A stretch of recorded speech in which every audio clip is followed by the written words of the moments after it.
Hey guys, it's Carl Brown from GuitarLessons365.com. Today we have another student spotlight video. I'm going to show Matthew some tips of how to position his hand. He's got a question about how he uses his thumb and overall hand positioning for the fret hand. So let's check out his video real quick. Hey Carl, one thing I've noticed when I'm watching other people play guitar, well almost anyone, is that the way they hold their guitar seems to be different from the way I do it. The way I do it is I have my hand resting like this and I play like that, just...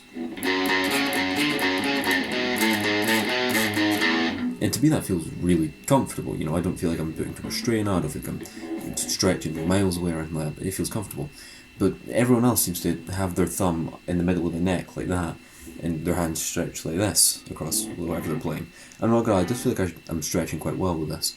I'm just wondering, should I keep, like, is it fine for me to keep my hand like this, or should I be training it to move it here?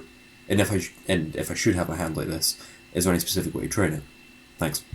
All right, now before I get to Matthew's question, please, if you're not subscribed to the channel, please do ring that little notification bell so you'll know that whenever I release a new video, and maybe it might be in response to your video that you send me. Now you can send me your own video question. It's completely free. You don't have to be a member of my website, but you do have to go to my website and click on the little student spotlight link, and that takes you to the page where you can upload your video to me. All right, and so if you have a question, you want to be a part of this whole YouTube thing with the Student Spotlight series, please do that. And while you're there, please check out my Guitar Academy. We have a great community of like thousands of guitar players that have joined up in the academy, and where all my guitar courses are, and we have a lot of fun learning how to play the guitar. All right, so I hope to see you there. So Matthew, let me talk a little bit about hand position in general and your question. The thing that I think a lot of players in the beginning, they get kind of confused about is they think that there's one way to hold the neck. And hold the neck or playing across the fretboard, and it's not. You need to have a more dynamic hand positioning, which means that it needs to change depending on what you're doing. That position that you favor is used a lot for if you are playing little like pentatonic based playing, which is really anything that really has kind of like two notes on a string. What that allows you to do is it allows that thumb to come over. It also puts you in a great position to do bends, because to do bends and vibrato, generally, you're going to have that position that you like. Okay, because it really angles the hand in this direction. But it does limit you to being able to, and when you see a lot of really pentatonic bass players, you'll see a lot of those guys that look like, and the thumbs up over the neck. All right, so it allows them to jump into those bends real quick. All right, and so it's fine. And when you're doing like open position chords, any kind of chords that have open strings in them, same thing. It's a more natural position for your hand to be angled like that. So you just can kind of just let your thumb kind of rest at the top of the fretboard, and this kind of supports everything. So those are the playing circumstances that when you're doing pentatonic bass playing or something, just like 2 note per string bass playing, where you don't have to do a big reach or anything, or you're doing you're doing a bend or vibrato. That's generally the hand position you'll have. But you need to have the ability to switch to a hand position that allows you to have a bigger reach. Now, what you were talking about is the more traditional, or you called it traditional. For electric guitar, there's really not a traditional way of playing.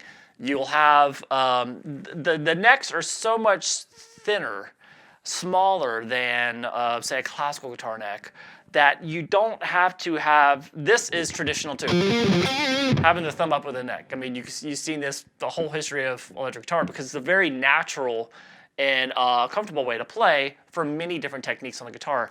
But it's not for techniques for like scale work where you're playing usually kind of wider stretches, anything beyond 2 frets.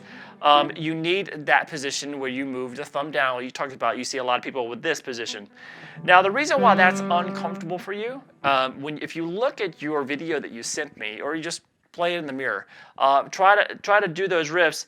When you do that, when you move your thumb down, you tend to move your hand, your palm, really far out, away from the fretboard, which makes you reach for these strings here, and it really creates a big arc in your wrist, which is not comfortable. It puts a lot of tension. So you see how far my palm, the bottom of my palm is from the rest of the guitar.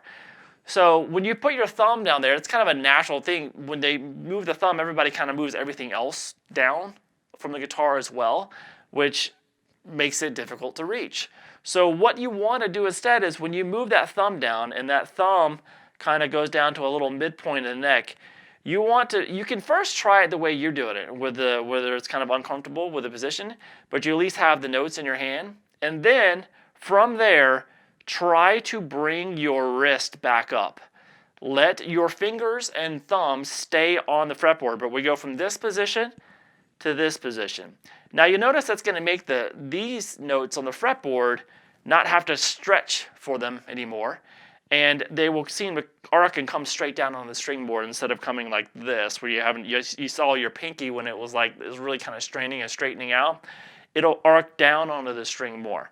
You have a lot more power in this position, but you have to get your wrist straight, and it comes from bringing the palm closer to the fretboard, and it's going to make everything kind of arc nicely over to the guitar. Now, this is the position you have to have when you're doing bar chords. You can't really play bar chords with this up there. See how the fingers just won't do it. So you'll limit yourself if you only want to play like this. You can't do any kind of scale or you can't do it with your thumb up. It's just absolutely impossible. So you need both techniques. And depending on your style, you'll kind of live in one hand position more than the other. But you need to be able to dynamically move from one to the other depending on what you're playing and where you're at on the fretboard as well too. So there's always going to be minor changes. It's not going to be one way of approaching it. So, but for you to make what you call the traditional method a little bit easier, I want you to focus on bringing that hand closer and getting this wrist straight. You're not going to be able to always have a perfectly straight wrist, but the straighter your wrist is, the better it's going to feel. And if you have a really hard time with it, set your guitar up so you can actually have the fretboard come up a little bit higher. It makes you can bring your elbow in, and you can have a nice even thing. If it's too low, you're going to have to bend your wrist to reach around the fretboard. So bring up the neck a little bit, focus on that straight wrist, and I think it'll be a more comfortable position for you, which you can complement with the other position that you already like the feel of. But stuff like that Crazy Train riff, the way you were playing it there, you're going to need more of the traditional method to play that comfortably. All right, so I hope this helps you out, and please, if anybody else wants to send me anything, please do so at guitarlessons365.com. All right, bye-bye.